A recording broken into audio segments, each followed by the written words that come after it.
अच्छा जी, मेरा ख्याल है मैं बढ़िया।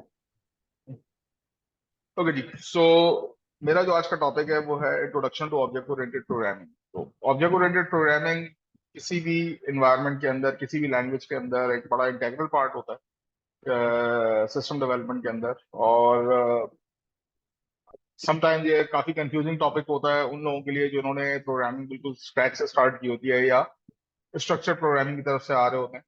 तो उन लोगों के लिए जो है ये कॉन्सेप्ट जो है थोड़ा सा समझना मुश्किल होता है।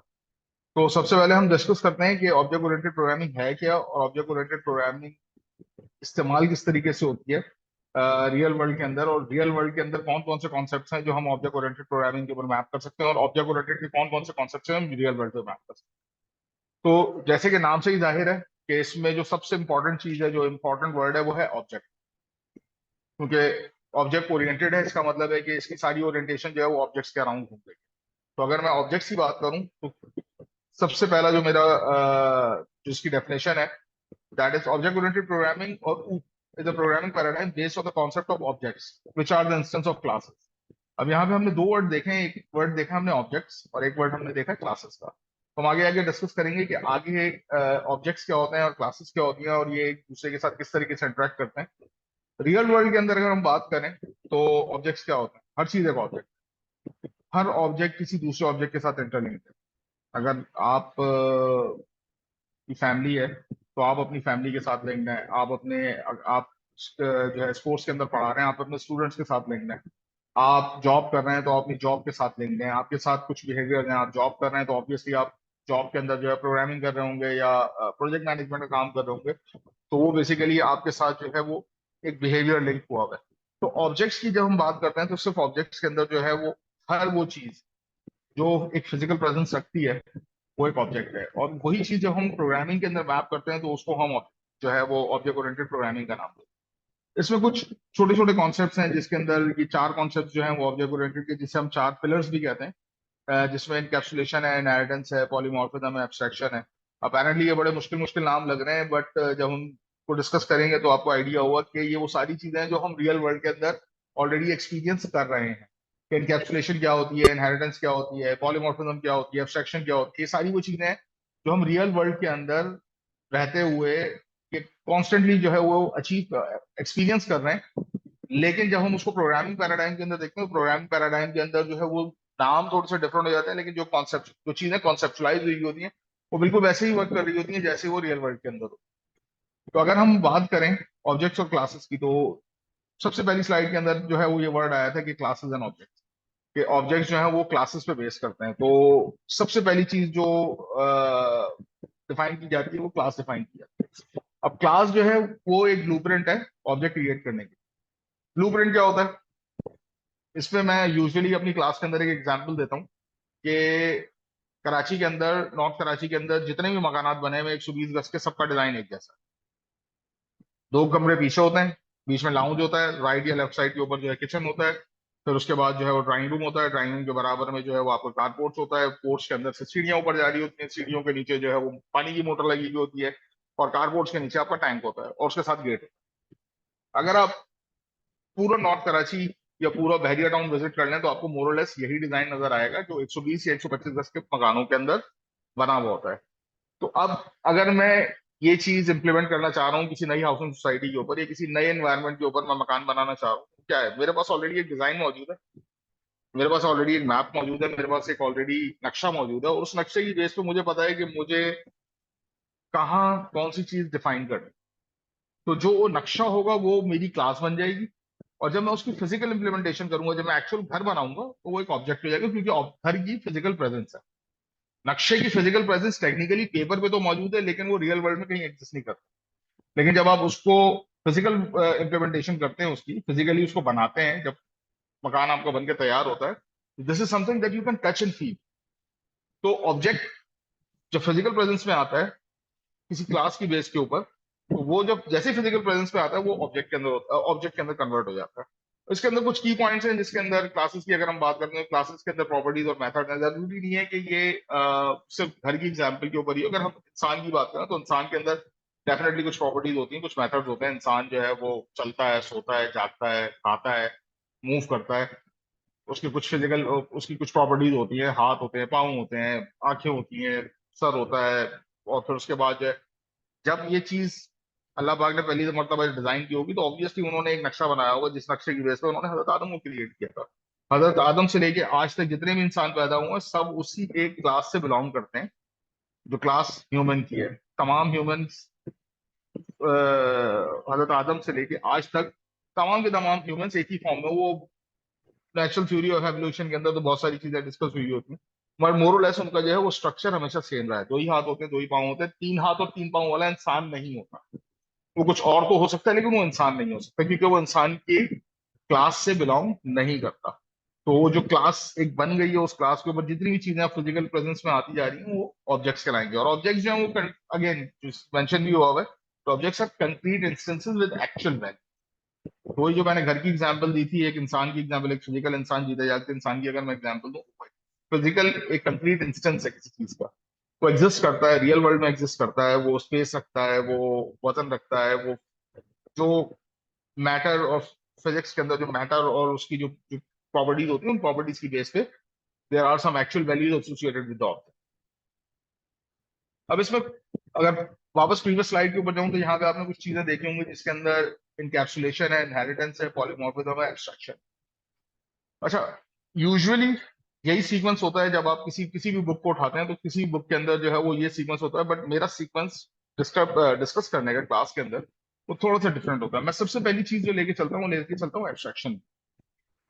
Abstraction, the concept of hiding the complex implementation detail and show only the necessary features of an object. Again मैं बात करता हूँ घर की। सामने से आप देख रहे हैं घर का, आपके सामने जो है वो एक एलिवेशन नजर आती है। घर के सामने एक दरवाजा होगा, खिड़कियां होंगी, वो सारी चीजें नजर आ रही होंगी, बट आपको ये नहीं पता कि इस घर के अंदर एक्चुअल इंप्लीमेंटेशन क्या होगी। हो सकता है कि आपने जो इनिशियल मैप बनाया उसमें दो कमरे हो, लेकिन आपने पीछे तीन कमरे निकाल दिए। लेकिन वो क्या बाहर से देखने वाले को क्या वो चीज अपील करेगी, या उसके लिए उसको बताना जरूरी है? नहीं जरूरी है। बिकॉज का रीजन ये है कि उसको उस कॉम्प्लेक्स इंप्लीमेंटेशन की जरूरत नहीं है। उसको ये पता है कि ये घर है, ये एड्रेस है। जब उस घर के अंदर जाके रहना शुरू करेगा, दैट मीन्स कि उसको जो है फिर सर्ट उस घर के अंदर जो फीचर्स मौजूद हैं, उन फीचर्स को यूज करने की जरूरत पड़ेगी। बट अदरवाइज अगर वो बाहर से खड़े होकर एक चीज को देख रहा है, तो उसे जरूरत नहीं है कि आप जो है वो उसको बहुत ज्यादा डिटेल से बॉम्बार्ड कर दें, वो ओवरवेलम हो जाएगा और उसके बाद कुछ चीजें समझ में आना बंद हो जाएंगी। तो जब हम सिस्टम डिजाइन कर रहे होते हैं, तो सिस्टम डिजाइन करते वक्त जब हम इंडिविजुअल कंपोनेंट्स को डिजाइन कर रहे होते हैं, तो हमारी कोशिश ये होती है कि उसमें से हम एब्स्ट्रैक्शन को यूज करते हुए अननेसेसरी डिटेल्स को निकाल। फॉर एग्जाम्पल, आपके सामने जो है वो, आप एक रेस्टोरेंट में जाते हैं, वहाँ रेस्टोरेंट के अंदर आपको एक डिश नजर आती है, पेनी पास्ता। अब पेनी पास्ता आपने ऑर्डर किया, आपके सामने आ गया। अब उसके अंदर क्या इंग्रेडिएंट्स पड़े हुए हैं, क्या आपको जानने की जरूरत है? नहीं। लेकिन जब आप अपने घर पे उस चीज को बना रहे होंगे, तो आपको उन इंग्रेडिएंट्स की जानने की जरूरत पड़ेगी। तो अगर आपने कुछ चीज ऑर्डर करके मंगवाई है और आप उसको इस्तेमाल कर रहे हैं, यूज कर रहे हैं, तो उसके लिए आपको उसकी डिटेल भी जानने की जरूरत नहीं। लेकिन जब वो उस चीज को आप खुद इंप्लीमेंट कर रहे होंगे, तो फिर आपको जो है वो उन नेसेसरी डिटेल्स को जानने की जरूरत पड़ेगी कि इसके अंदर पास्ता कौन सा यूज होगा, चीज कौन सा यूज होगा, इसके अंदर जो है वो मसाले कौन से पड़ेंगे, कितनी देर पकेगा, क्या होगा। तो पूरा जो प्रोसेस है वो at the time of creation या at the time of discussion जो है वो सब एक्सट्रैक्ट होता है। But the moment you deep dive into it, उसके बाद जो है फिर वो सारी डिटेल जो है वो आहिस्ता आहिस्ता मर्ज होती हैं, और फिर उसकी बेस पे आप अपने सिस्टम को जो है या अपने कंपोनेंट्स को डिजाइन करना शुरू करते हैं, और फिर उसके अंदर एक दूसरे के अंदर जो है वो इंटरेक्शन डिजाइन करते हैं उसकी, कि एक कंपोनेंट दूसरे कंपोनेंट के साथ किस तरीके से एक्ट करेगा। सिंपल से एग्जांपल, अगेन पास्ता की, अगर पास्ता आप बना रहे हैं, तो अगर उसमें उन्होंने कहा है कि जी आपने पास्ता डालना, तो आप उसमें रोटी नहीं डालेंगे, आपको पास्ता ही यूज करना पड़ेगा। सो हर सिस्टम की जो रिक्वायरमेंट्स होती हैं, उन रिक्वायरमेंट्स को देखते हुए आपको एब्स्ट्रक्शन डिजाइन करनी पड़ती है। एब्स्ट्रक्शन इसका फायदा सबसे बड़ा ये होता है कि एक तो ये कॉम्प्लेक्सिटी रिड्यूस कर देता है, आपको बड़ी बेसिक लेवल के ऊपर छोटी छोटी चीजों के अंदर जो चीजें डिफाइन कर देता है। और दूसरी चीज ये है कि वो आपको ये बताता है कि ऑब्जेक्ट ने करना क्या है, बजाय इसके कि वो आपको ये बताए कि ऑब्जेक्ट ने वो काम करना कैसे। आपने एक सिस्टम डिजाइन किया, उसमें कहा जी स्टूडेंट, आपने एक स्कूल खोला, उसमें कहा जी आपको स्टूडेंट की जरूरत। अब वो स्टूडेंट का इंटरनल बिहेवियर किस तरीके से होगा, वो सिस्टम में किस तरीके से रजिस्टर होगा, क्लासें किस तरीके से लेगा, अटेंडेंस किस तरीके से हैंडल होगी, उसकी फीस किस तरीके से हैंडल होगी, ये सारी चीजें जो है ये एब्स्ट्रक्शन का पार्ट है। अभी आपने बता दिया यार ये स्टूडेंट है, ये इस क्लास के अंदर जाके एनरोल होगा, इसका हम नाम लिखेंगे अपने पास, इसको क्लास में बैठाएंगे और पढ़ाना शुरू करेंगे। सिमिलर सी एग्जाम्पल है, अभी जो हम JIIC के अंदर काम कर रहे हैं, हमारे पास जो है वो बाहर एक बंदा बैठा हुआ होता है, अंदर आता है, वो स्टूडेंट की जो है वो कार्ड को रीड करता है, और रीड करने के बाद जो उसकी अटेंडेंस लग जाती है और क्लास में आके बैठ जाता है। लेकिन वो जो अटेंडेंस जो रीड होती है, उस अटेंडेंस के पीछे पूरा प्रोसेस है। स्टूडेंट को नहीं पता कि वो प्रोसेस किस तरीके से काम कर रहा है, उसकी बेस पे क्या क्या चीजें हो रही है। उसको ये पता है कि जी मेरी अटेंडेंस लग गई और अब मैं क्लास में आके बैठ। तो ये प्रोसेस उसके लिए पूरा एब्स्ट्रैक्ट है, लेकिन जिसने एक्चुअली ये प्रोसेस डिजाइन किया है, उसको ये बात पता है, उसको उसकी इंटरनल डिटेल्स का, इंटीग्रेट डिटेल्स का पता है कि ये प्रोसेस, जो एब्स्ट्रैक्शन का प्रोसेस है, ये किस तरीके से वर्क कर रहा है। ये चीजें जो स्टूडेंट के लिए एब्स्ट्रैक्ट है या स्टूडेंट के लिए हिडन है या स्टूडेंट को नजर नहीं आ रही है, बिहाइंड द सीन्स ये चीजें किस तरीके से काम कर रही है। तो वो एक कॉन्सेप्ट होता है। अगर आपने थिएटर किया हो या कभी थिएटर में जाने का इत्तेफाक हुआ हो, तो जो स्टेज के ऊपर जो लोग एक्ट कर रहे होते हैं, उसके पीछे जो दीवार होती है, जो दीवार जो सेट लगा हुआ, तो सेट के पीछे एक बहुत बड़ी टीम होती है जो काम कर रही होती है, जो आपको नजर नहीं आती। आपको तो सिर्फ वो पर्टिकुलर एक्ट नजर आ रहा होता है जो स्टेज के ऊपर एक्टर्स परफॉर्म कर रहे होते हैं, बट उसके पीछे का जो वर्क है वो आपको कभी भी नजर नहीं आता। तो वो सारी की सारी चीजें आपके लिए एब्स्ट्रैक्ट है, but you are only focusing on those objects जो कुछ कर रहे हैं, कैसे कर रहे हैं, वो सारी की सारी, वो सारा का सारा कॉन्सेप्ट आपके लिए जो है वो ब्लैक बॉक्स के अंदर होता है। तो उसके बाद दूसरी चीज जो है वो एक और कॉन्सेप्ट है ऑब्जेक्ट ओरिएंटेड का, जिसे हम इनकैप्सुलेशन कहते हैं। इनकैप्सुलेशन जैसे नाम से ही जाहिर है, इनकैप्सुलेट, इनकैप्सुलेट से वर्ड निकला, इसका मतलब है किसी चीज को कैप्सूल में बंद कर। मेडिसिन हम सबने यूज की हैं। जब भी तबीयत खराब होती है तो डॉक्टर के पास जाते हैं, डॉक्टर बहुत सारी दवाएं, बहुत सारे कैप्सूल लिख के दे देता है, यदि ये दवाएं खा लें आप ठीक हो जाए। अब क्या आपको ये पता है कि उस दवाई के अंदर क्या है? उसने आपको कहा कि जी आप फलाना कैप्सूल यूज कर लें तो आपकी तबीयत ठीक हो जाए। आप गए शॉप से, आपने वो उसको प्रिस्क्रिप्शन दी, उसने आपको वो कैप्सूल दे दिया। क्या आपने कभी उस कैप्सूल को खोल के देखा? कभी भी नहीं देखा होगा। क्यों? क्योंकि आपको ये पता है कि डॉक्टर ने आपको ये चीज दी है, उसने कहा है कि ये डेटा है, ये डेटा आपके लिए काम करेगा, ये डेटा आपको हेल्प करेगा तबीयत ठीक करने के लिए। आप वो कैप्सूल लेते हैं, अपने मुंह में डालते हैं और इंतजार करते हैं कि वो कैप्सूल काम करे, और कैप्सूल काम करने के बाद जो है वो अपने ऑपरेशन फॉर्म करे। बट वो कैप्सूल करता क्या है? जब वो आपके मैदे में जाता है, तो जाने के बाद जो है मैदे के अंदर जो आपकी डाइजेशन का जो प्रोसेस होता है, उस कैप्सूल को ब्रेक करता है, उसमें से डेटा निकालता है, उसमें से मेथड्स निकालता है, और फिर उसके ऊपर काम करना शुरू करता है। ऑब्वियसली वो मेडिसिन जो होती है, वो मेडिसिन आपके ब्लड स्ट्रीम को हिट करती है, जो अगर इन्फेक्शन है, इन्फ्लेमेशन है, उसको जाके ट्रीट करती है, और ट्रीट करने के बाद वो सारा का सारा प्रोसेस आपको नहीं पता, क्योंकि वो सारा का सारा प्रोसेस एक कैप्सूल के अंदर बनता है, एक छोटे से कैप्सूल के अंदर बनता है। तो यहाँ पे भी जब हम ऑब्जेक्ट ओरिएंटेड की बात करते हैं, तो एनकैप्सुलेशन जो है वो एक बेसिकली प्रोसेस है, जिसके अंदर आप अपने डेटा और बिहेवियर को किसी एक छोटी सी चीज के अंदर बनता है। और वो जो छोटी सी चीज होती है वो क्या कहलाती है? क्लास कहलाती है। क्लास के अंदर ऑब्वियसली अगर किसी ने दवाई बनाई है, तो दवाई बनाने से पहले उसका फॉर्मूला बनाया। तो अगर मैं उस कॉन्टेक्स्ट में इसको देखूं, तो वो जो दवाई का फॉर्मूला है, वो उसके अंदर उसके सारी जितनी भी केमिकल कंपोजिशन हैं, ये जो भी उसकी चीजें हैं, वो सारी की सारी आपने एक कागज के ऊपर लिख के कागज को बंद कर दिया। उसके बाद आपने वो कागज दिया फैक्ट्री को, बोला ये कागज है, इसके अंदर ये चीज लिखी हुई है, आपने ऐसी चीज बनानी है, और ऐसी चीज बनाने के बाद कस्टमर को डिलीवर कर। उससे फायदा ये होगा कि अब जितनी भी मेडिसिन उस कागज की बेस के ऊपर बनेंगी, उन सबका फॉर्मूला एक होगा, उन सब की जो है उसके अंदर जो भी सॉल्ट इस्तेमाल हो रहा है, या उसके अंदर जो भी दवाई इस्तेमाल हो रही है, वो सेम होगी, उसकी पोटेंसी सेम होगी, क्योंकि वो पूरा का पूरा प्रोसेस जो है वो ऑटोमेटेड है। कोई भी चीज ऐसी नहीं है कि बंदा बैठा हुआ कैप्सूल के अंदर जो है वो हाथ से दवाई भर रहा है। तो आपने जो है वो एक स्ट्रक्चर बना के दे दिया कि यार इस स्ट्रक्चर के अंदर ये चीजें रिक्वायर्ड है, ये चीज आप लो और उसको एज इट इज इम्प्लीमेंट कर दो। तो आपने बेसिकली अपने डेटा को हाइड कर दिया एक क्लास के अंदर, और आपने क्लास जाके किसी कस्टमर को दे दी कि यार ये कस्टमर क्लास है, अगर आपने इसको यूज करना है तो आप इस क्लास को यूज करके इस्तेमाल कर सकते हैं। इससे फायदा ये होता है कि एक तो सबसे पहले जो अनइंटेंडेड इंटरफेरेंस है, बच्चों का, अगर आपने बच्चों की एग्जाम्पल मैं आपको देता हूँ, बच्चों को आप पहला खिलौना देते हैं, बच्चा पहले तो खिलौने के साथ खेलता है, तो उसके बाद क्या करता है? खिलौना पकड़ता है, उसको तोड़ देता है। इसके अंदर क्या है? यूजुअली रिमोट कंट्रोल कार्स के अंदर बहुत होता है कि जो बच्चे होते हैं जिनको पहली दफा रिमोट कंट्रोल कार मिलती है, थोड़ी देर तक तो उसके साथ खेलते हैं, तो उसको तोड़ देते हैं कि अंदर से कैसे काम कर रही है, मोटरें निकाल लेंगे उसमें से, उसका सर्किट निकाल लेंगे, समझ में कुछ नहीं आएगा। लेकिन क्या है, वो अनइंटेंडेड इंटरफेरेंस है। जो चीज एक अच्छे भले तरीके से काम कर रही थी, उसको आपने डिस्टर्ब कर दिया, खराब कर दिया। तो इनकैप्सुलेशन जो है उसी चीज से आपको प्रिवेंट करती है कि कोई अनइंटेंडेड इंटरफेरेंस ना हो, आपका जो भी ऑब्जेक्ट है उसकी इंटेग्रिटी जो है वो मेंटेन रहे। और दूसरा ये है कि इसमें आप कोड यूज भी कर सकते हैं।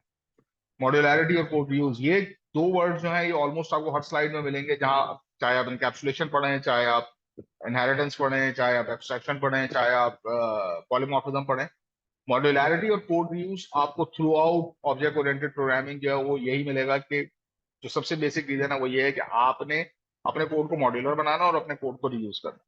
मॉड्यूलर से मुराद ये है कि हमारी क्लास के अंदर जो है वो सब में जो है वो इनपुट के लिए हम कौन सा एपीआई यूज करते हैं यार, इंक्वायरर यूज करते हैं। सबने इंक्वायरर यूज किया। क्यों यूज किया?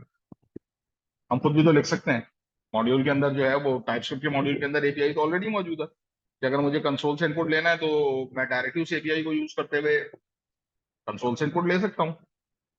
जाहिर बात है थोड़ी सी मेहनत करनी पड़ेगी, लेकिन क्या होगा, काम तो हो सकता है। फायदा क्या हुआ? फायदा ये हुआ कि किसी ने इंक्वायरर का एक मॉड्यूल बना के इंटरनेट पे डाल, आपने अपनी स्क्रीन से डेटा का अपनी स्क्रीन से इनपुट लेना है, कस्टमर से कोई इनपुट लेना है। आपने कहा कि यार बजाय इसके कि मैं हर दफा जो है वो इनपुट का प्रोग्राम अपने कोड में लिखूं, मैं इंक्वायरी यूज कर लेता हूँ। या अगर उस स्क्रीन के ऊपर मुझे जो है वो कलर्स का यूज करना है, या मुझे स्क्रीन के ऊपर यूआई के ऊपर थोड़ा सा उसको ब्यूटीफुल बनाना है, तो मैं चौक का मॉड्यूल यूज कर लेता हूँ। I am essentially using modularity and code reuse. किसी और का लिखा हुआ कोड मैं अपनी एप्लीकेशन में यूज कर, कैसे यूज कर रहा हूँ उसके पीछे एक पूरी लॉजिक है कि जी वो इंस्टॉल होता है, प्रोजेक्ट का पार्ट बनता है, ब्ला ब्ला ब्ला ब्ला ब्ला।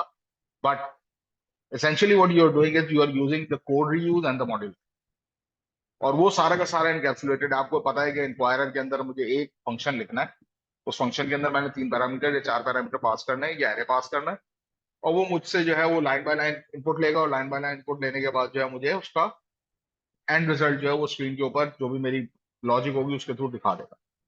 तो इसेंशियली मैंने किसी और का कोड यूज किया है जो किसी एक एपीआई के अंदर इनकैप्सुलेटेड है, जिसकी इंटरनल वर्किंग का मुझे नहीं पता, और मुझे उसकी इंटरनल वर्किंग को जानने की शायद जरूरत भी नहीं है। बिकॉज अगर मैं उसकी इंटरनल वर्किंग में घुसूंगा तो essentially I am going into that unintended interference. वो अनइंटेंडेड इंटरफेरेंस को प्रिवेंट करते हुए मैंने किसी और का कोड लिया और अपने पास यूज किया, मॉड्यूल बना हुआ है, यहाँ से निकालूंगा इस एपीआई से, इस पर्टिकुलर प्रोजेक्ट से निकाल के किसी दूसरे पर्टिकुलर प्रोजेक्ट में यूज कर लूंगा with the same inputs and the same outputs. और क्योंकि वो सारी की सारी चीजें जो है मैंने ऑलरेडी इस तरीके से डिजाइन की हुई है कि मैं उसको विदाउट एनी चेंजेस जो है कहीं और से भी यूज कर सकता हूँ। इनहेरिटेंस, इनहेरिटेंस क्या होती है, कौन बताएगा मुझे?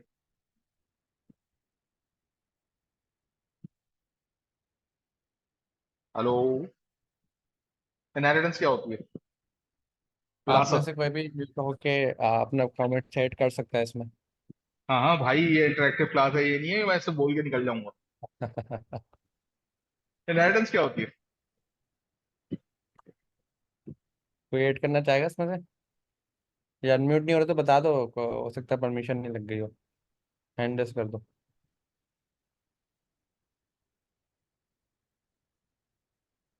उर्दू में विरासत कहते हैं इसे।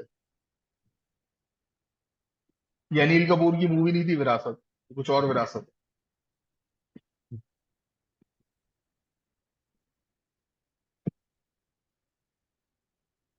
भाई क्या सारे सो रहे हो? हमें मिक्स चलो होने खैर। वाली एक्टिविटी करनी पड़ेगी कोई। हाँ, सब सो रहे हैं, सब सो रहे हैं, ठीक है कोई बात नहीं। अच्छा जी, आप सब दुनिया में आए, अपने अब्बा की आंखें लेके आए, अपनी अम्मा के जो है वो फीचर्स लेके आए। अल्लाह पाक ने जब आपको बनाया तो आपको बनाने के बाद आपके माँ बाप की जो भी क्वालिटीज थी वो आपके अंदर इनहेरिट कर, होता है ना कि बच्चा पैदा होता है कहते हैं यार ये तो अम्मा की कॉपी है, नहीं यार ये अब्बा की कॉपी। वो जो कॉपी का वर्ड है ना वो ये है कि कुछ सर्टेन फीचर्स जो है वो माँ या बाप से आपको नजर आ रहे हो। तो यही कॉन्सेप्ट एज इट इज, जो इनहेरिटेंस का कॉन्सेप्ट था वो हमने एज इट इज उठा के रियल वर्ल्ड से प्रोग्रामिंग के अंदर इम्प्लीमेंट कर। Inheritance is a mechanism where a new class inherits properties and behavior from an existing class. आपके जो पेरेंट्स हैं वो अपने पेरेंट्स के उन्होंने कुछ प्रॉपर्टीज और बिहेवियर दिया होंगे। वो कहते हैं ना बच्चों के बारे में कि किसी बच्चे में बहुत गुस्सा होता है तो कहते हैं कि यार ये अपनी फलानी फलानी दादा पे चला गया, या फलानी फूफो पे चला गया, या फलाने चचा पे चला गया, गुस्सा बहुत है इसके। तो क्या है, वो बेसिकली बच्चे की जो नई क्लास बनी है, उस क्लास ने कुछ एग्जिस्टिंग क्लासेस थे, जिसको हम एग्जिस्टिंग क्लासेस को अगर हम मेडिकल टर्म की जबान में कहें, डीएनए से कुछ वैल्यूज एक्सट्रैक्ट। नए बच्चा जो पैदा हुआ है या जो नया बच्चा है, उसका डीएनए बिल्कुल डिफरेंट है, लेकिन उसके डीएनए के अंदर कुछ स्ट्रैंड्स ऐसी होंगी जो उसके माँ बाप से इनहेरिट होके आ रही होंगी, या कुछ ऐसी क्लासेस होंगी या कुछ ऐसे फीचर्स होंगे जो इनहेरिट होके आ रहे होंगे। फॉर एग्जाम्पल, पाकिस्तान में ज्यादातर लोग पैदा होते हैं, वो एक मखसूस जसामत के लोग होते हैं, बालों का कलर उनका डिफरेंट होता है। अगर ये चीज मैं इंप्लीमेंट करूँ किसी अफ्रीकन कंट्री के अंदर, तो वहां पे जो है वो अफ्रीकन कंट्री के अंदर जो लोगों की बिल्ड या स्ट्रक्चर है या उनका जो अपीयरेंस है वो बिल्कुल डिफरेंट है। अमेरिका में चला हूँ तो वहाँ बिल्कुल डिफरेंट है, यूरोप में चला हूँ तो वहाँ बिल्कुल डिफरेंट है। सोचने वाली बात यह है कि ये सारे के सारे इंसान जितने भी आज दुनिया में 7 अरब इंसान है, ये सबके सब एक डीएनए स्ट्रैंड से वजूद में आए, हजरत आदम अलैहिस्सलाम और हजरत बीबी हवा के स्ट्रैंड से वजूद में आए। तो इनके दरमियान इतनी सारी चेंजेस कैसे आ, क्या वो रीजंस थे जिसकी वजह से हर इंसान का लुक एंड फील, हर इंसान का बिहेवियर, खाना पीना, ये सारी की सारी चीजें जो हैं वो चेंज होती चली गई? तो क्या ये क्या रीजनिंग होगी क्या रीजनिंग दोगे आप? बेसिक चीजें तो सेम है, 2 हाथ 2 पाँव, ह्यूमन स्ट्रक्चर, वो तो सब वही है जो हजरत आदम अलैहिस्सलाम था। लेकिन जो बाकी सारी चीजें चेंज, क्योंकि कुछ कॉमन ट्रेड्स तो हमारे यहाँ सबके अंदर आए। अगर हम, यही वजह है कि आज दुनिया के अंदर बहुत सारी ऐसी सर्विसेज हैं जो आपका डीएनए मैच करके बताती हैं कि आप कितने परसेंट क्या हैं, कितने परसेंट क्या हैं। ऐसी बहुत सारी साइट्स अवेलेबल हैं, अगर आप कभी इंटरनेट पे जाके सर्च करें, आप अपना डीएनए सैंपल उनको दे, तो वो आपको बता देंगे कि आप कितने हजार साल या कितने लाख साल से जो है वो आपका ये डीएनए का जो स्ट्रक्चर है वो चलता चला। जिसका मतलब ये है कि हर मौके के ऊपर जब एक नई जनरेशन आती है, तो नई जनरेशन कुछ नए फीचर्स लेके आती है, कुछ पुराने फीचर्स लेके आती है। अब ऐसा तो नहीं है ना कि जो है वो फीचर्स जो है वो चेंज हो जाए। मकान बनाने के लिए आपको मट्टी और कंक्रीट की जरूरत हमेशा पड़ेगी। ऐसा तो नहीं हो सकता कि मट्टी और कंक्रीट के बगैर आप मकान बना लें। और बहुत सारे बिल्डिंग क्रिएशन के मटेरियल्स आते हैं, लेकिन जब आप उससे मकान बनाना शुरू करेंगे तो फिर सारे मकान जो उससे एक्सट्रैक्ट होते चले जाएंगे वो उसी स्ट्रक्चर पे चले। तो कुछ ना कुछ तो बेसिक कॉमन ट्रेड्स होंगे जहां से वो चीज ओरिजिनेट होती है। एग्जाम्पल मैंने अपनी क्लास में दी थी, वो natural theory of evolution, Darwin, वो जो डार्विन की जो चार्ल्स डार्विन की थ्योरी है, मैंने लास्ट क्लास में भी कहा था कि वो कहता है कि इंसान बंदर की औलाद, बंदर से इवॉल्व हुआ है। हमारा बीइंग मुस्लिम हमारा मानना नहीं है ये, मगर वो ये कहता है कि जी बंदर से इवॉल्व हुआ है। उससे और पीछे चले जाए तो कहते हैं कि जी सबसे पहले एक सिंगल सेल था, उस सिंगल सेल से हर चीज इवॉल्व हुई। और उससे पीछे चले जाए तो वो कहते हैं कि जी पहले बिग बैंग हुआ था, बिग बैंग की वजह से ये पूरी कायनात जो है वजूद में आ। ये सारी की सारी जो है वो कहीं ना कहीं इनहेरिटेंस के फीचर को इम्प्लीमेंट कर रही हैं। तो कुछ हुआ था कहीं से, कोई एक बेसिक चीज स्टार्ट हुई थी जिससे ये सारी की सारी चीजें वजूद में आई। पूरी कायनात में आप उठा के देख लें, जो मेटल्स जमीन के ऊपर अवेलेबल है वही मेटल्स पूरी दुनिया में होंगे, पूरी कायनात में वही metals available, because they have come from a single source. जमीन के ऊपर कुछ ऐसे मेटल्स हैं जो रेयर अर्थ मेटल्स कहलाते हैं, जो चांद के ऊपर मौजूद है। ये वजह है कि आज हर कोई चांद पे जा रहा है कि वहां जाकर जी माइनिंग करें, वहां से वो रेयर मेटल जो है वो एक्सट्रैक्ट करें ताकि उसको हम यूटिलाइज कर सकें। But they all started from a single point, जिसको साइंस बिग बैंग कहती है और हम कुन कहते हैं। अल्लाह पाक ने कुन कहा तो हो जा, और सारी दुनिया वजूद में आ। But they started from a single point. अच्छा, इससे फायदा ये होता है कि जब आप स्टार्टिंग से, जब आप किसी एक सिंगल सोर्स से जो अपने कोड को इनहेरिट कर रहे होते हैं, तो सबसे पहली चीज जो होती है वो ये होती है कि कॉमन कोड रीराइट्स। कॉमन कोड रीराइट्स का मतलब ये है कि फॉर एग्जांपल आप दो भाई, दोनों भाई कुछ कॉमन ट्रेड्स को शेयर करेंगे, एटलीस्ट सरनेम तो शेयर करेंगे, क्योंकि जाहिर बात है कि अगर दोनों ब्लड ब्रदर्स हैं तो ब्लड ब्रदर्स का मतलब ये है कि अब्बा का नाम, अब्बा का सरनेम शेयर करें, अब्बा के कुछ सर्टन बिहेवियर शेयर करेंगे, अम्मा के कुछ सर्टन बिहेवियर शेयर करेंगे। तो वो जो बेसिक लेवल की जो चीजें हैं वो आपको बार बार रिराइट करने की जरूरत नहीं है, वो एक दफा डीएनए के अंदर डिफाइन हो गई, उसके बाद वो आगे चलती चली है। यहाँ पे भी वही चीज है कि कोड रीयूज क्या होता है?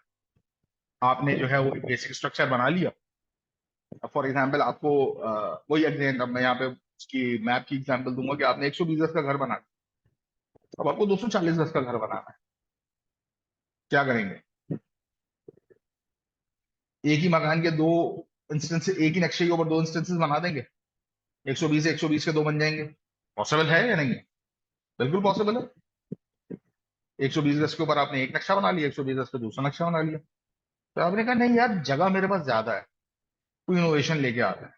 बेस आपके पास 120 गज के मकान का नक्शा मौजूद है, आपने कहा यार इसमें कमरे बड़े कर, कमरों का साइज डबल कर दो। अब वही चीज है, वही 3 कमरों का मकान है, लेकिन पहले वो 900 स्क्वायर फीट पे बना हुआ था, वो 1800 स्क्वायर फीट पे बना हुआ है। तो ऑब्वियसली स्ट्रक्चर के अंदर, बेसिक स्ट्रक्चर के अंदर तो चेंज नहीं आया, बेसिक डिजाइन के अंदर तो चेंज नहीं आया, स्ट्रक्चर में चेंज आया। तो ये चीज जो है वो आपको कोड रीयूज, बेस कोड है, उसको आप बार बार रीयूज कर सकते हैं। आपने कोई एक मॉड्यूल बनाया, आपने मॉड्यूल के अंदर जो है वो एक ह्यूमन की क्लास बना, अब आपने कहा हॉस्पिटल का सिस्टम बनाना है मुझे, हॉस्पिटल के सिस्टम में ह्यूमन की क्लास की जरूरत है। ह्यूमन के बेसिक क्या होता है? नाम चाहिए होता है आपको, उसकी जेंडर चाहिए, उसकी एज चाहिए, ये सारी की सारी चीजें आपने ह्यूमन क्लास के अंदर डिफाइन कर दी। अब आपने कहा यार मुझे वो बनाना है, डॉक्टर बनाना है, डॉक्टर के पास भी वही सारे ट्रेड्स मौजूद हैं, उसका नाम भी होता है, उसकी एज भी होती है, उसकी जेंडर भी होती है। फिर आपने कहा यार नहीं, मुझे जो है ना अब एक वो बनाना है, पेशेंट बनाना है। पेशेंट का भी यही है, पेशेंट के अंदर भी वो कॉमन वैल्यूज तो अवेलेबल है, उसका भी नाम है, उसकी भी एज है, उसकी भी जो है वो जेंडर है।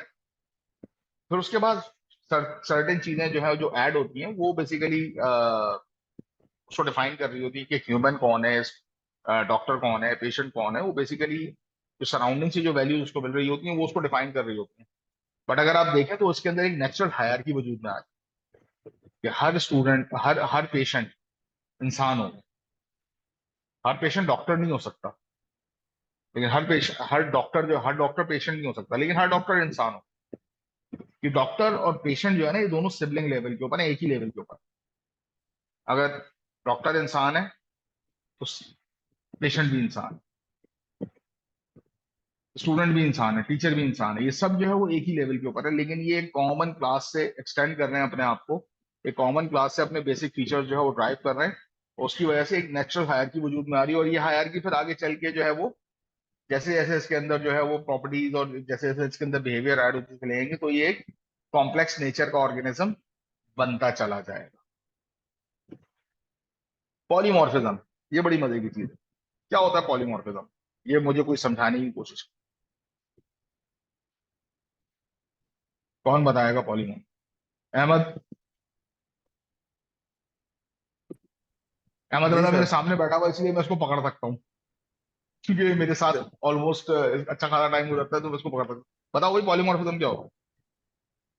पॉलीमॉर्फिज्म अगर हम इसके क्या कहते हैं वर्ड के ऊपर जाएं तो इसका मतलब होता है कि मैनी शेप्स।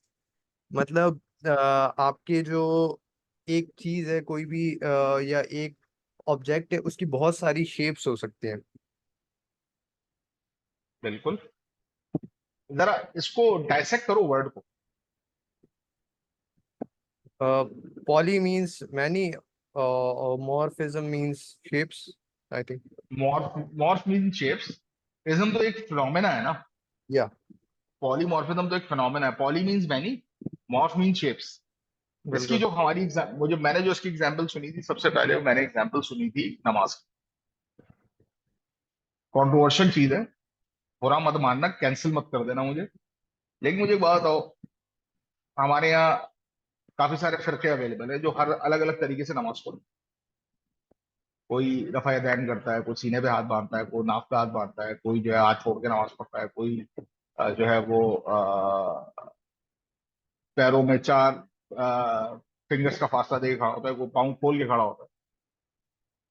सबकी कॉल एक ही होती है। जब हय्या अलस सलाह की कॉल आती है, अजान की कॉल आती है, तो सब लोग अपने अपने तरीके से नमाज पढ़ने के लिए खड़े होते हैं।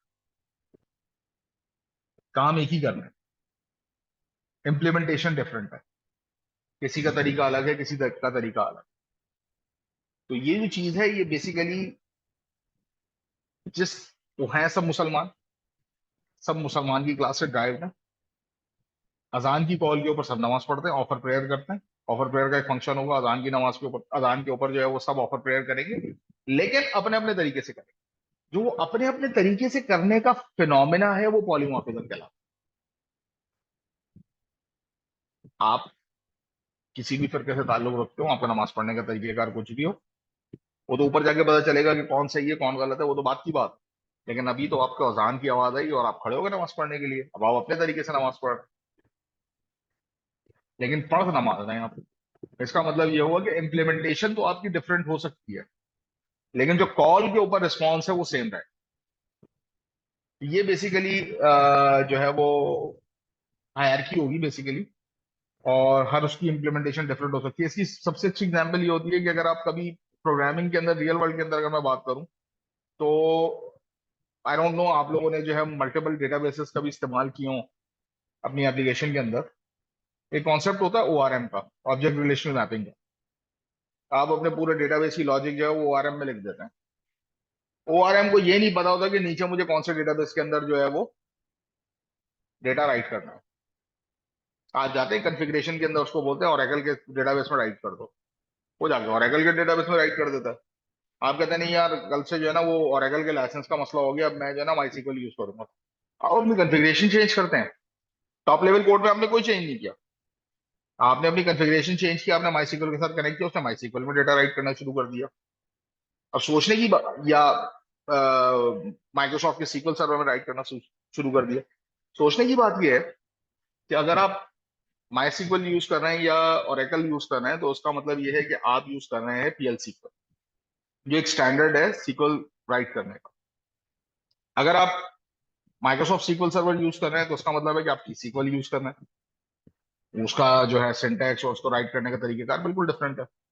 सिस्टम को कैसे पता चलेगा कि भाई मुझे कहाँ डेटा राइट करना है? तो उसने क्या किया कि उसने डिफरेंट क्लासेस बना के रख दी और आपको एक कॉमन इंटरफेस या एक कॉमन सुपर क्लास एक्सपोज कर दी कि भाई आप इसके ऊपर सेव का बटन कॉल, आप इसके ऊपर सेव का फंक्शन कॉल करें।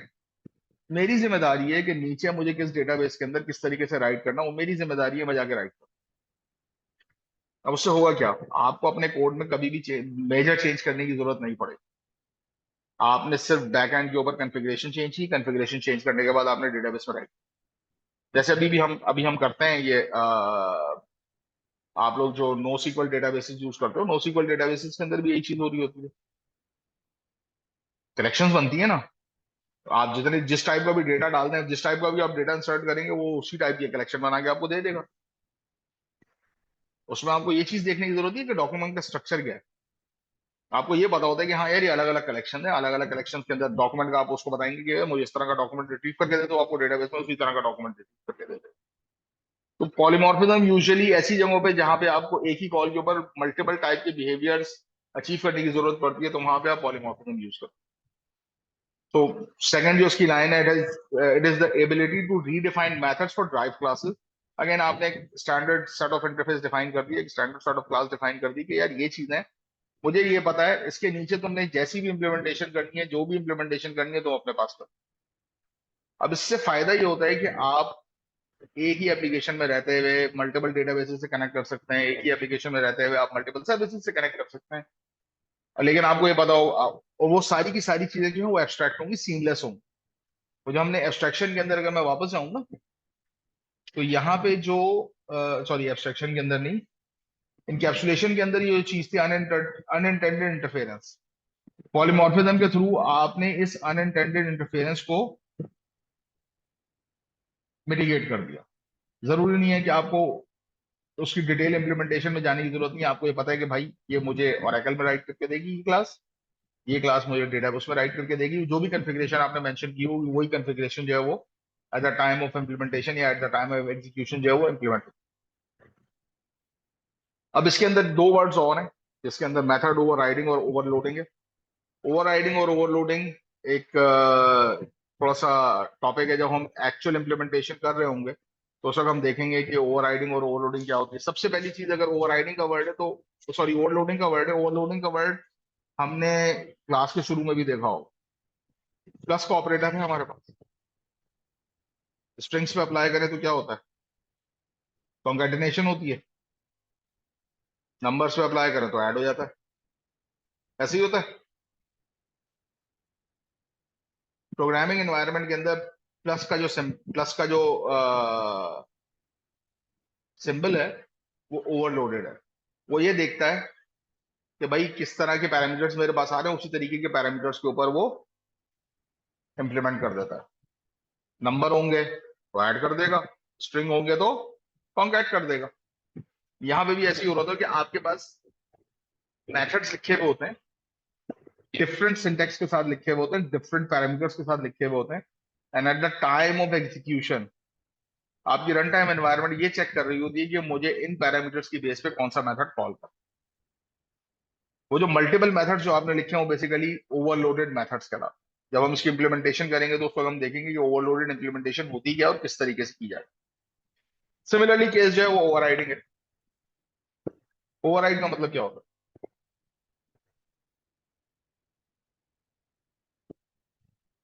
किसी एग्जिस्टिंग चीज के ऊपर कोई और चीज चढ़ा, यही मतलब है ओवरराइड।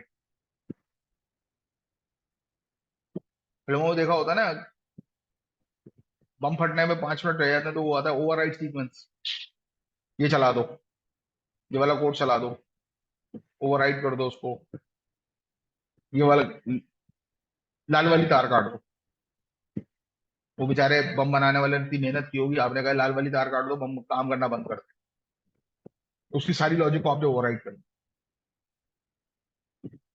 या और अगर हम थोड़ी सी और उसको बात करें कि पुराने जमाने में जो है वो दो ही जो है वो कैरिकुलम हुआ करते थे, लड़कों के लिए इंजीनियरिंग और लड़कियों के लिए डॉक्टर। ऐसे ही होता था। आज लड़कों के लिए भी न्यूमरस जो है वो डिसिप्लिन है पढ़ने के लिए, खवातीन के लिए भी न्यूमरस डिसिप्लिन है। क्या हुआ, आज की जनरेशन ने उस डॉक्टर और इंजीनियर के प्रोफेशन को ओवरराइड कर दिया। वो कह रहे नहीं सिर्फ डॉक्टर और इंजीनियर नहीं, आज के जमाने में और बहुत सारी चीजें हो सकती हैं। मैं वकील भी बन सकता हूँ, मैं एक्टर भी बन सकता हूँ, मैं इंजीनियर भी बन सकता हूँ, मैं डॉक्टर भी बन सकता हूँ, मैं कुछ भी बन सकता हूँ। गिवन के जो भी मेरी इंटेंशन है या जो भी मेरा फोकस है। तो मैंने क्या किया, उस पुराने बिलीफ को ओवरराइड कर। बिलीफ है ना एक, थ्री इडियट्स के अंदर वो कहता था ना कि बेटा पैदा होता है तो जैसे ही कहता है मेरा बेटा इंजीनियर बनेगा, तो भाई इंजीनियर नहीं बना, वो तो कह रहा था मैं तो फोटोग्राफर बनूंगा। लेकिन अब्बा ने कहा तुम इंजीनियर बनोगे, उसको इंजीनियरिंग कॉलेज में भेज दिया। आज की तारीख उसने क्या किया, उसने ओवरराइड कर दिया अपने अम्मा अब्बा के बिलीफ को ओवरराइड कर दिया कि मेरा बेटा इंजीनियर बनेगा। मेरा बेटा इंजीनियर नहीं बना, मैं तो इंजीनियर नहीं बनूंगा, मैं तो वो बनूंगा, फोटोग्राफर बनूंगा। वो बन गया। इसी तरीके से अगर आपने कोई एक मेथड इंप्लीमेंट किया हुआ है और आप इस ऑब्जेक्ट ओरिएंटेड क्लास हायरार्की को मेंटेन कर रहे हैं, तो फर्दर इम्प्लीमेंटेशन में आप कहते हैं कि नहीं यार मुझे आज के बाद जो है ना वो इंजीनियरिंग नहीं पढ़ानी, मुझे जो है वो आर्ट्स एंड कल्चर पढ़ा।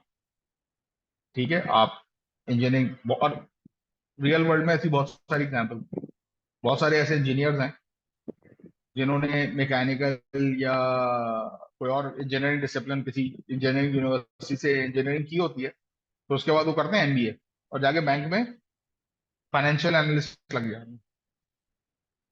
तो लॉजिक समझ में आती है ये?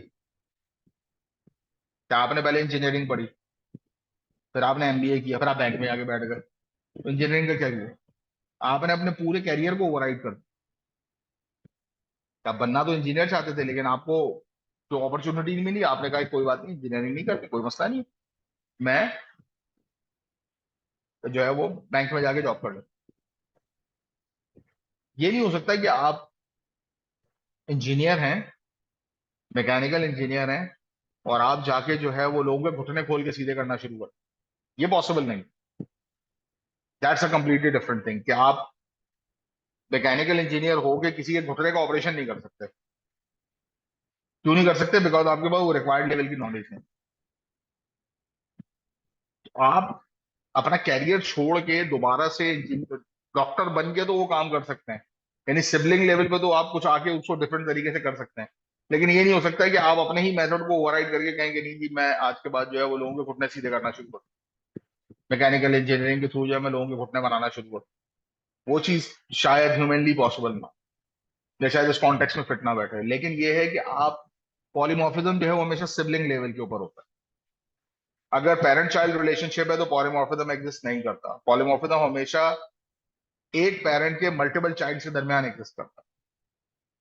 एक पेरेंट के अगर 4 क्लासेस है, तो वो 4 क्लासेस डिफरेंट बिहेवियर्स के ऊपर डिफरेंट बिहेवियर अचीव कर सकते हैं। लेकिन एक पेरेंट का एक ही चाइल्ड है और उसके नीचे एक और चाइल्ड है, तो उसके अंदर वो बिहेवियर अचीव, पॉलीमॉर्फिज्म का बिहेवियर अचीव नहीं हो सकता। तो ये बात याद रखनी है कि हमेशा पॉलीमॉर्फिज्म जो है वो सिबलिंग लेवल के ऊपर अचीव होगा, और ओवरराइडिंग जो है वो पेरेंट चाइल्ड हायरार्की के ऊपर अचीव होगी। ये आप जब पेरेंट चाइल्ड हायरार्की को ओवरराइड करेंगे, पेरेंट के किसी फंक्शन को ओवरराइड करेंगे सिबलिंग लेवल के ऊपर, यानी अगर सिबलिंग लेवल का मतलब यह है कि आप एक ही लेवल के ऊपर ओवरराइड करेंगे, तो ही आप पॉलीमॉर्फिज्म अचीव कर सकते हैं, वरना पॉलीमॉर्फिज्म अचीव नहीं होगी। और उसमें दोनों चीजें, आप ओवरराइडिंग और ओवरलोडिंग दोनों का इस्तेमाल करें। क्या समझ में आया? कंक्लूजन पे आ गए हम इस ट्रैक के। अभी हमने सिर्फ कोड लेवल के ऊपर कुछ नहीं देखा, अभी हमने नहीं देखा कि टाइप स्क्रिप्ट के अंदर ये चीज किस तरीके से प्ले है। क्या समझ में आया कि ये 4 चीजें जो भी हमने डिस्कस की हैं उससे क्या एंड रिजल्ट निकलता है?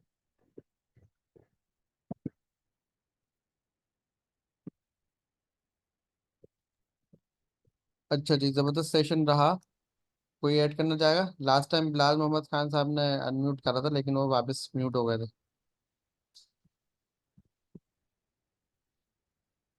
बिलाल भी ऐड करना चाहेंगे? बिलाल भाई,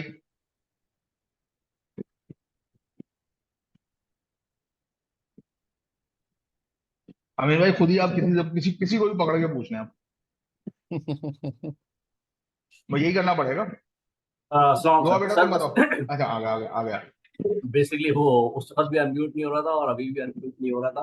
तो सर ने जब इन इनहेरिटेंस की बात की तो उसका वो पूछा था, तो वो बताना चाह रहा था, लेकिन वो फिर अनम्यूट हुए और सर ने फिर कंटिन्यू कर दिया उसको आगे। तो बस वही बात कर। तो आप शेयर कर सकते हैं जो जो भी आपके दिमाग में कॉन्सेप्ट था या जो चीज आपने डिस्कस करनी थी, आप कर सकते हैं अभी। सर वो ऑलरेडी आपने इतना कंप्लीट कर दिया है कि अब मैं उसी को रिपीट करूंगा जो आपने बताया था। ठीक है, चलो तो फिर कंक्लूजन कौन देगा? दुआ बेटा आप बताओ।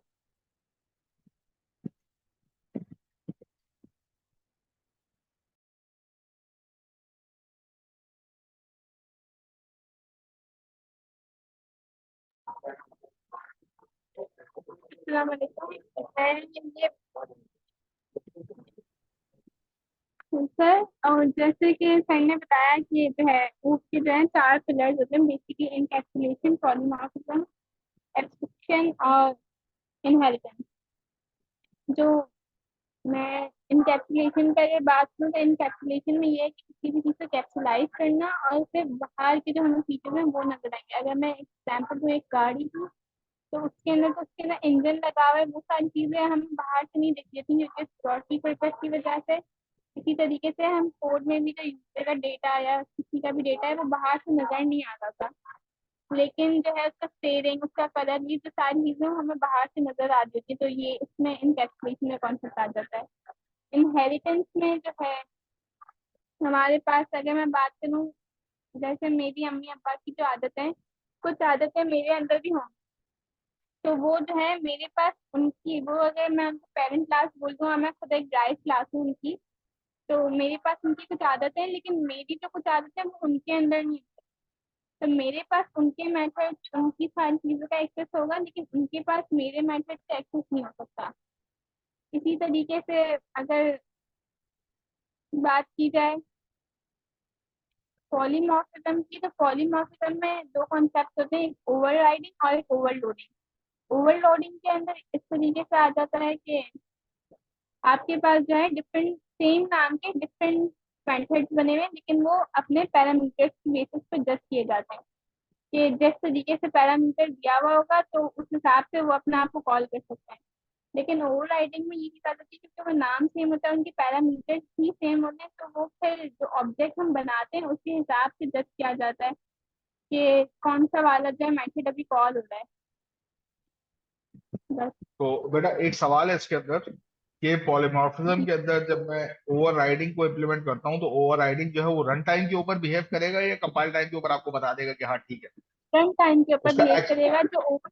जो ओवरलोडिंग है ना वो कंपाइल टाइम के ऊपर बिहेव करता है, क्योंकि वो कंपाइलेशन के बाद है ना देखो, चीजें रन टाइम के ऊपर तो दोनों चीजें रन टाइम पे बिहेव करती हैं, लेकिन एक्चुअल जो इम्प्लीमेंटेशन या एक्चुअल जो फंक्शन की एग्जीक्यूशन है वो at the time of execution पता चलता है कि उसका एक्चुअल बिहेवियर क्या है। कोड देख के तो आप बता सकते हैं हाँ ये XYZ काम कर रहा है, लेकिन जब हाँ एक्चुअल इम्प्लीमेंटेशन होती है उस वक्त जो है वो पॉलीमॉर्फिक ऑब्जेक्ट जो है वो डिफरेंट तरीके से बिहेव करते हैं। तो वो फिर आपको रन टाइम में आइडिया हो रहा होता है कि आप उसको किस तरीके से जो है उसकी क्या इम्प्लीमेंटेशन है जो एक्चुअल रियल वर्ल्ड के अंदर अचीव हो रही ठीक है, क्योंकि है। और कोई और कोई, हाँ बोलो बोलो जब बोलो हम बोलो, कंप्लीट करो। जब हम ऑब्जेक्ट बना रहे होते हैं ना, तो उसमें हम कभी कभी जो है ना पेरेंट क्लास का सबसे पहले नाम लिखते हैं रेफरेंस देने के लिए, फिर न्यू के कीवर्ड के बाद जिस क्लास का जो ऑब्जेक्ट हम मेथड बुला रहे थे उसका नाम आ जाता है। तो कभी इस तरीके से भी होता है रेफरेंस देने के लिए, या फिर हम कभी डायरेक्टली सिर्फ जो है चाइल्ड क्लास का ऑब्जेक्ट बना के बुला रहे होते हैं। तो इस वजह से ही है कि वो रन टाइम पे फाइनलाइज करता है कि उसको मतलब किस ऑब्जेक्ट किस वाली क्लास है, कौन सा मेथड अभी बुलाना है। अच्छा, अभी दोआ ने एक बड़ी अच्छी बात की है कि रन टाइम के ऊपर जो है वो चाइल्ड पेरेंट क्लास का वेरिएबल होता है और चाइल्ड क्लास का ऑब्जेक्ट क्रिएट कर रहे होते हैं। तो मुझे बताएगा कि इस पर्टिकुलर चीज से eight the time of execution क्या कॉन्सेप्ट जो है वो अचीव हो रहा होता है। ये जो चार हमारे पास ऑब्जेक्ट ओरिएंटेड के जो चार कॉन्सेप्ट्स हैं, इसमें से कौन कौन से कॉन्सेप्ट जो हैं वो अचीव हो रहे होते हैं eight the time of execution, अगर हम एक पेरेंट क्लास का वेरिएबल लें और उसके अंदर कोई चाइल्ड क्लास का ऑब्जेक्ट पास ऑन कर दें।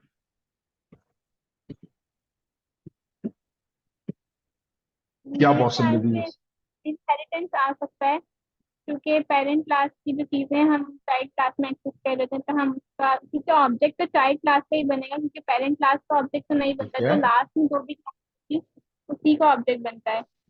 ठीक है, पेरेंट क्लास को भी ऑब्जेक्ट बन सकता है, जरूरी नहीं है। अगर आपने इंटरफेस बन डिफाइन नहीं किया, अगर सकता पेरेंट है क्लास भी क्लास है लेकिन तो जो बन है, सकता है। हाँ उसका ऑब्जेक्ट बनता है, लेकिन अगर हम जैसे बात करें तो जो क्लास लास्ट में होती है पेरेंट चाइल्ड क्लास, उसी का ज्यादातर मोस्ट प्रोबेबली हम ऑब्जेक्ट बना रहे होते हैं ना। तो अब मेरा किसी और से अगला सवाल ये है कि इस पर्टिकुलर केस में पॉलीमॉर्फिज्म कब अचीव हो।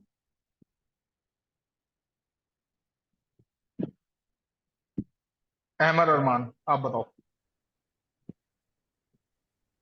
अस्सलाम वालेकुम सर। वालेकुम अस्सलाम। अच्छा, पॉलीमॉर्फिज्म का ये होता है जैसे पेरेंट चाइल्ड रिलेशनशिप में या एब्स्ट्रैक्शन के केस में इंटरफेसेस होते हैं और पेरेंट चाइल्ड रिलेशनशिप में पेरेंट क्लास होती है। तो आप इंटरफेस का के टाइप डिफाइन करके उसके नाम से एक वेरिएबल बनाते हैं और उसके अंदर अपना कोई क्लास का इंस्टेंस पास कर देते हैं, तो पॉलीमॉर्फिज्म अचीव होता है। या फिर पेरेंट क्लास का जो है वो एक वेरिएबल टाइप डिफाइन डेफिनेशन में करते हैं और फिर उसके बाद उसमें कोई चाइल्ड क्लास का क्लास का इंस्टेंस जो है वो पास ऑन करते हैं। तो उससे भी आप पॉलीमॉर्फिज्म अचीव कर सकते हैं। यानी उसने जो पेरेंट क्लास के जिस फंक्शन को ओवरराइड या ओवरलोड किया होगा, तो उसको जब आप कॉल करेंगे तो वहां पे उसके चाइल्ड क्लास का बिहेवियर जो है, फंक्शन का बिहेवियर जो है वो कॉल होगा। ओवरराइड होगा या ओवरलोड होगा? सर पॉलीमॉर्फिज्म के लिए ओवरराइड होना जरूरी है या ओवरलोड होना जरूरी सर दोनों तरीकों से हो सकता है। ओवरराइड में ये होता है कि फंक्शन का बिहेवियर मुकम्मल आप अपने तौर पे चेंज कर देते हैं। ओवरलोड में ये होता है कि फंक्शन में कोई एडिशनल आप प्रॉपर्टी ऐड कर देते हैं। है? तो लेकिन मसला ये है कि अगर मैंने फंक्शन में कोई एडिशनल प्रॉपर्टी ऐड की है तो वो मेरे पेरेंट क्लास के वेरिएबल से तो एक्सेसिबल नहीं होगी, क्योंकि जो पेरेंट क्लास के अंदर सिंटेक्स डिफाइन हुआ है, जो सिग्नेचर डिफाइन हुआ है, वही सिग्नेचर मुझे चाइल्ड क्लास के अंदर अवेलेबल हो, क्योंकि यहाँ पे सही कॉन्सेप्ट फिर आता है कास्टिंग का, टाइप टाइप कास्टिंग का। कास्टिंग। जी बिल्कुल। तो अगर तो इम्प्लिसिट और एक्सप्लिसिट कास्टिंग के अंदर क्या होता है, क्या इम्प्लिसिट और एक्सप्लिसिट कास्टिंग जो है वो आपके एग्जीक्यूशन को डिस्टर्ब कर सकता है? सर इसका नहीं बता सकते, आप डिफाइन कर दो। कोई और सवाल समझ में आया मैंने सवाल क्या किया? अमीन भाई अगर आप चाहें तो उसको रिफ्रेश करके दोबारा पूछ सकते हैं।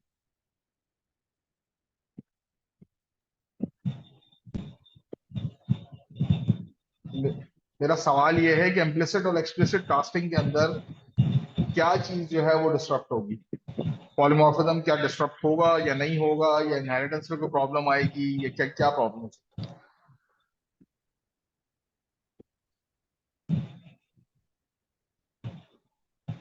है? चलो उसको थोड़ा सा और चेंज कर ले। मेरे पास एक इंटरफेस बना हुआ है, या एक क्लास बनी है, उस क्लास के अंदर चार मेथड, मैंने उस क्लास को एक्सटेंड किया और उन चारों मेथड्स की इम्प्लीमेंटेशन मैंने अपनी क्लास में दे दी और साथ में 4 और मेथड्स की इम्प्लीमेंटेशन भी दी। यानी मेरी जो चाइल्ड क्लास है उसके अंदर 8 मेथड। अगर मैं बेस क्लास का वेरिएबल बनाता हूँ और उसमें मैं किसी चाइल्ड क्लास के वेरिएबल को जो है वो उसका रेफरेंस स्टोर कर देता हूँ, तो क्या रिमेनिंग 4 मेथड्स एक्सेसिबल होंगे या नहीं होंगे? नहीं सर, रिमेनिंग 4 accessible। बिल्कुल ठीक है। यानी इसका मतलब ये है कि पॉलीमॉर्फिज्म के लिए ओवरराइडिंग का होना जरूरी है, ओवरलोडिंग का होना जरूरी नहीं है, क्योंकि वो जरूरी नहीं है कि वो जो ओवरलोडेड मेथड्स हैं उनका सिग्नेचर आपकी पेरेंट क्लास के पास मौजूद है। बिल्कुल सही। ठीक है, किसी और को कोई सवाल, कोई चीज पूछना चाहे? क्योंकि ऑलरेडी हम 5:56 पे समझाइए। हम्म अस्सलाम पंचनाम। वालेकुम, आवाज आ रही है मेरी? हाँ आ हाँ रही है, आ रही है। सर, मेरा ये क्वेश्चन है, ये जो भी आपने ओवरलोडिंग वाली ये जो चीज़ समझाई है पॉलीमॉर्फिज्म वाली, कि अगर बेस क्लास के वेरिएबल का रेफरेंस अगर हम के अंदर अगर हम चाइल्ड का रेफरेंस सेव करते हैं, अगर उसके अंदर 8 हैं तो हमारे पास एक्सेसिबल 4 ही होंगे। तो ये सारी लैंग्वेजेस में सेम होगा या सिर्फ टाइपस्क्रिप्ट के लिए है ये? मोर सारी लैंग्वेज में सेम होता है। क्योंकि देखो सही। आप एक चीज, आई डोंट नो अगर तुम मेरी क्लास में नहीं थे। एक चीज होती है जिसे हम कहते हैं मिनिमल कॉन्ट्रेक्चुअल ऑब्लिगेशन। सही है। जब आप इंटरफेसेस बनाते हैं तो बेसिकली आप एक कॉन्ट्रेक्चुअल ऑब्लिगेशन सेट कर रहे होते हैं कि मेरे इस इंटरफेस के ऊपर अगर कोई ऑब्जेक्ट बेस करेगा तो उसके अंदर ये बेसिक रिक्वायरमेंट तो होनी चाहिए। तो जब ठीक आप है। उस पर्सपेक्टिव में, उस बर्ड्स आई व्यू में या उस पर्सपेक्टिव में देखेंगे तो आपको वही 4 चीजें नजर आ रही होंगी जो मैंने मिनिमली जो अपने इंटरफेस के अंदर या अपनी बेस क्लास के अंदर डिफाइन की है। सही। कहते हैं ना कि बेसिकली आप अपने विजन को रिस्ट्रिक्ट कर रहे हैं। एक्सटेंशन का मतलब ये है कि अगर आप डायरेक्ट एक्सटेंशन को यूज करेंगे तो उसका मतलब ये है कि you are building a broader implementation. लेकिन जब आप उसको हायरार्की में देख रहे होंगे, वो कहते हैं ना कि जनरेशन गैप वाली एक चीज, एक वर्ड आता जी। है। जनरेशन गैप क्या होता है? बच्चे कहते हैं कि जी वालदेन हमारी बात नहीं सुनते या हमारी बात नहीं समझते, वालदेन कहते हैं बच्चे हमारी बात नहीं समझते। क्यों? दोनों का पर्सपेक्टिव डिफरेंट है। वालदेन का पर्सपेक्टिव जो है वो 10 साल 15 साल पुराना था। आज के जो बच्चों का पर्सपेक्टिव है वो बड़ा है। उनके पास एक्सेसिबिलिटी ज्यादा है, उनके पास चीजें ज्यादा है, उनके पास अंडरस्टैंडिंग के लिए एवेन्यूज ज्यादा है। तो कुछ वैल्यूज तो पेरेंट्स के साथ मैच करेंगी। जो वैल्यूज पेरेंट्स के साथ मैच करेंगी उसके ऊपर शाबाशी मिलेगी। जो वैल्यूज पेरेंट्स के साथ मैच नहीं करेंगी उसको क्या मिलेगा? सही। डांट मिलेगी, डांट मिलेगी।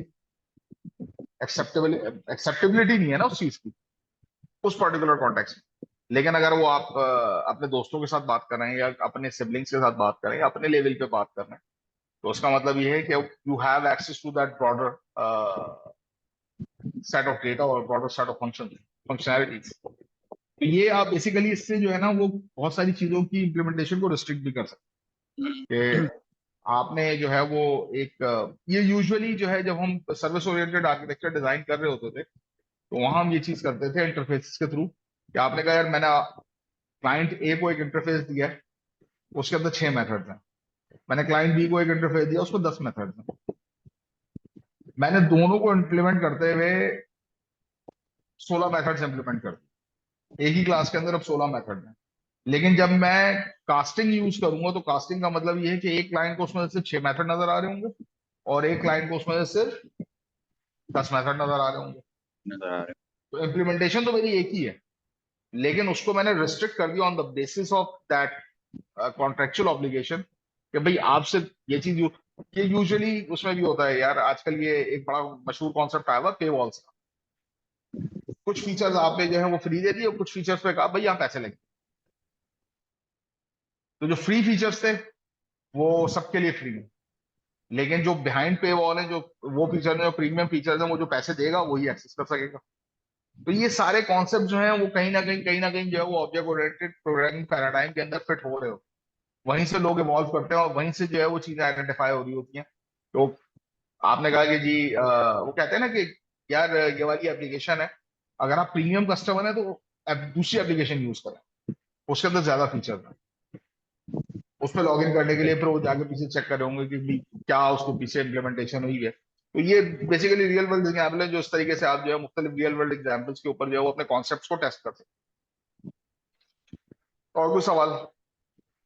अच्छा सर, एक क्वेश्चन और था सर। जैसे हाँ। एक नॉर्मली हम आज जो कोडिंग कर रहे होते हैं कोई भी, तो दो तरह के पैराडाइम्स यूजुअली यूज हो रहे होते हैं। एक ऑब्जेक्ट ओरिएंटेड हो गया जो भी आपने डिस्कस किया, एक फंक्शनल, भी सारे कंट्रोलर्स बना के वो सारी लॉजिक उसी के अंदर डाल के और सारी प्रोग्रामिंग हो रही होती है।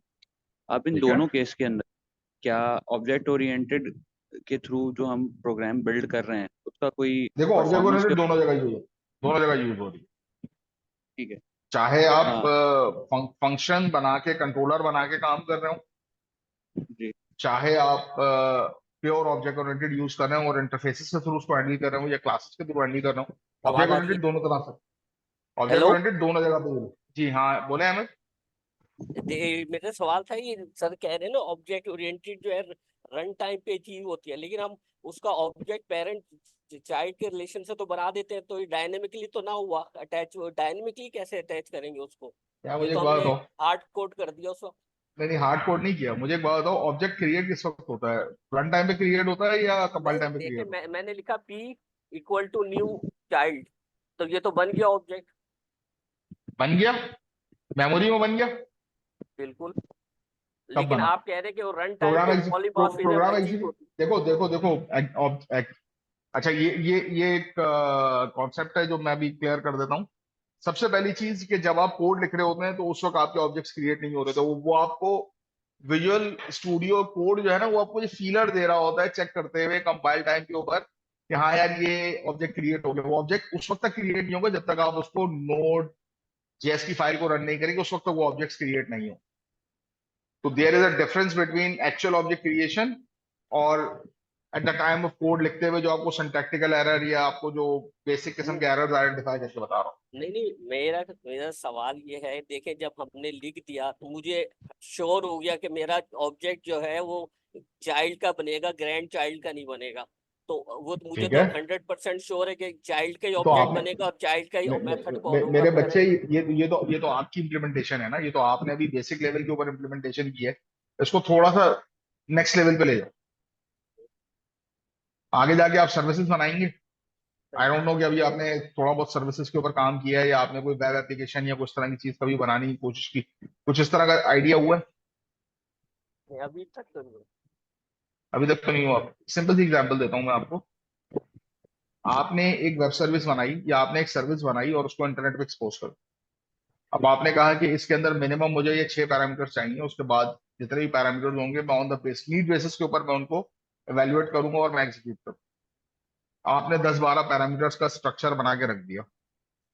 जेसन के अंदर अगर आपने जेसन क्लासेस पढ़ी हो तो जेसन की अगर क्लास आपने खोल के देखी हो तो वहां पे एक कॉन्सेप्ट होता है स्ट्रिंगिफाई का।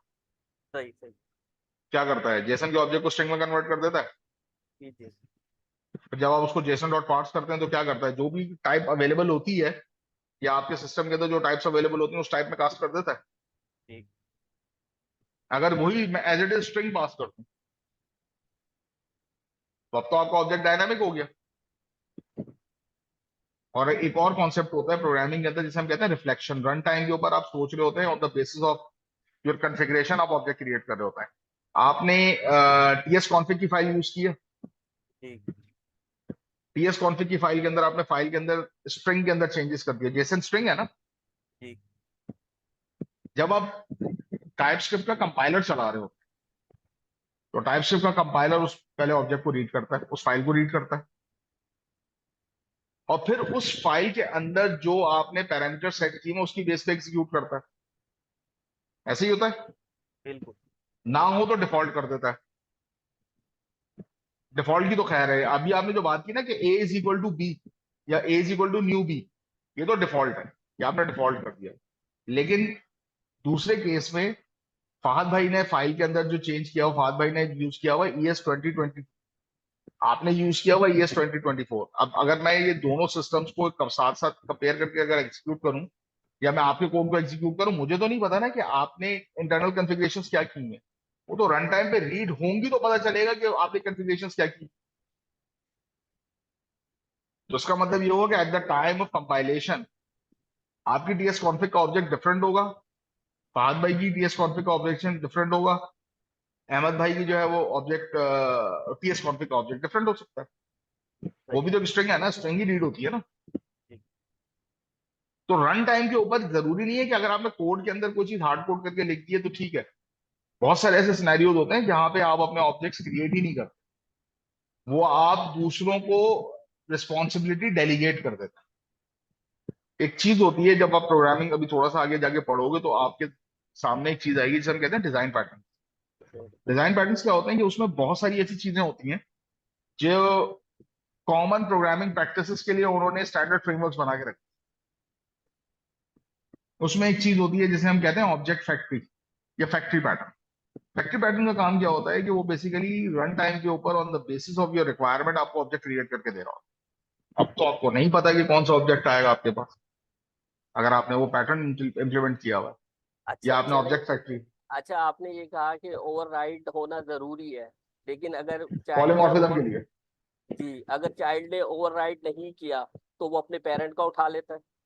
हाँ वो चाइल्ड का ऑब्जेक्ट बिल्कुल। बना हुआ चाइल्ड का है, लेकिन वो अपने देखिए उसका आपने मेथड ओवरराइड अपने नहीं किया ना, पेरेंट का उठा आपने लेता है। देखिए आपने अब इम्प्लीमेंटेशन नहीं ओवरराइड तो की। नहीं हुआ, ओवरराइड के बगैर भी चल तो गया ना कोड।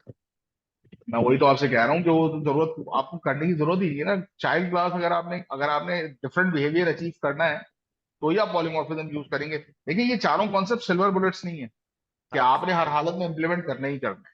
सही ऑब्जेक्ट ओरिएंटेड के जो रूल्स है ना, ऑब्जेक्ट ओरिएंटेड के रूल्स हैं। सही रूल्स बनाए जाते हैं ताकि आप एक पैराडाइम के अंदर रहते हुए काम कर सकें।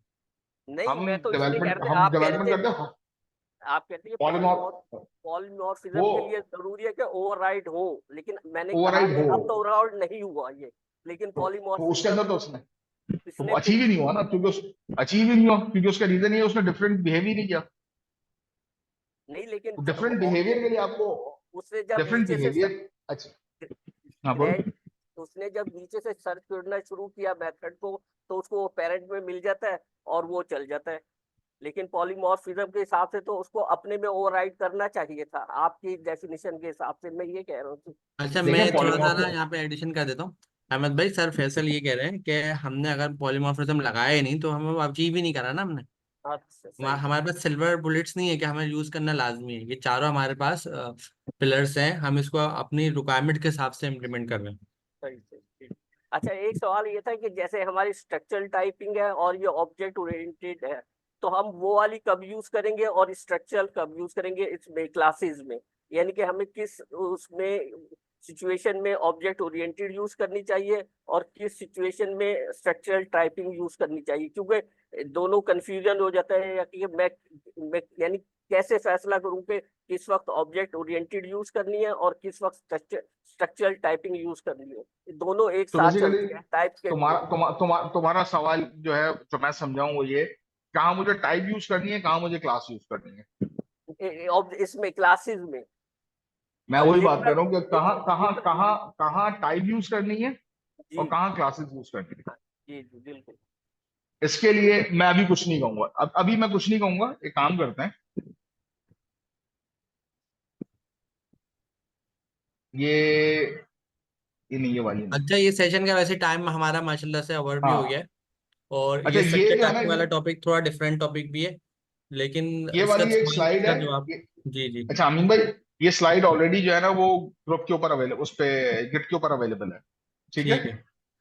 और इसके साथ जो है अगर मैं आपको इसका सोर्स कोड जो स्लाइड के जो साथ जो सोर्स कोड मैंने लिख दिया है, थोड़ा बहुत कोशिश की है। यहाँ पे मैंने एक चीज जो है ना ऑलरेडी मेंशन की हुई है, अगर आप देखना चाहो तो यहाँ सोर्स के अंदर जो है ना, यहाँ पे मैंने एक बनाया है कंबाइंड यूटीएस के नाम से।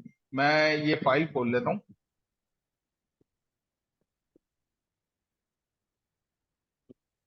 यहाँ आपको थोड़ा सा आइडिया होगा कि टाइप्स और क्लासेस एक साथ किस तरीके से यूज की जा सकती हैं, कहाँ आपने टाइप को यूज करना है, कहाँ आपने जो है वो क्लासेस को यूज करना है। तो ये टाइप एलियस के अंदर आई थिंक मैंने डिफाइन किया, टाइप एलियस के अंदर मैंने डिफाइन किया। तो होपफुली इस एग्जाम्पल से जो है वो आप क्लियर हो जाएंगे कि कहाँ मुझे टाइप यूज करनी है, स्ट्रक्चर टाइपिंग यूज करनी है, और कहाँ मुझे ऑब्जेक्ट्स और क्लासेस यूज करनी है। सॉरी, ऑब्जेक्ट इंटरफेस और क्लासेस। सही है, मैं आपकी रेपो देख लूंगा। बिल्कुल। Thank you. Thank you. Thank you so much Faisal भाई। ये सेशन रिकॉर्डेड है, हम आगे आपसे सबसे शेयर करेंगे। बहुत ज़बरदस्त लर्निंग रहेगी। बाकी लोग भी क्लासेस में ये सारा मटेरियल कवर करेंगे जो आज हमने फैसल सर से सीखा है। Thank you so much again. Thank you. We will reconnect again 6:30. Okasha